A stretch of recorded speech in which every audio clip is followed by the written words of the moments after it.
কলকাতা ভিত্তিক দৈনিক এই সময়কে বিএনপি মহাসচিবের সাক্ষাৎকার দেওয়া নিয়ে 2 দিনের নাটকগুলো এক নজরে দেখি। মঙ্গলবার বিএনপির প্রথম বিবৃতি।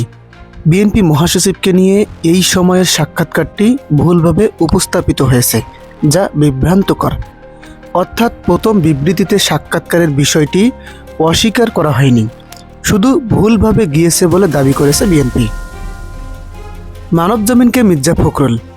ভারতের দৈনিক পত্রিকা এই সময়ের সঙ্গে কথা বললেও সাক্ষাৎকার দেননি বলে মানবজমিনকে জানিয়েছিলেন মির্জা ফখরুল ইসলাম আলমগীর। ইউএনবিকে মির্জা ফখরুল। এই সংবাদ ভুয়া। তারা কৃত্রিম বুদ্ধিমত্তা ব্যবহার করে এই মিথ্যা ও বিভ্রান্তিকর প্রতিবেদন তৈরি করেছে। এটা উদ্দেশ্যমূলক।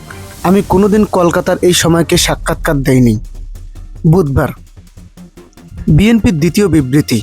সম্প্রতি বিএনপি মহাসচিব কোনো বিদেশি গণমাধ্যমে সাক্ষাৎকার দেননি। উদ্দেশ্য প্রণীতভাবে দল ও মহাসচিবের ভাবমূর্তি ক্ষুণ্ণ করার জন্য কল্পনাপ্রসূত সাক্ষাৎকারটি প্রচার করা হয়েছে।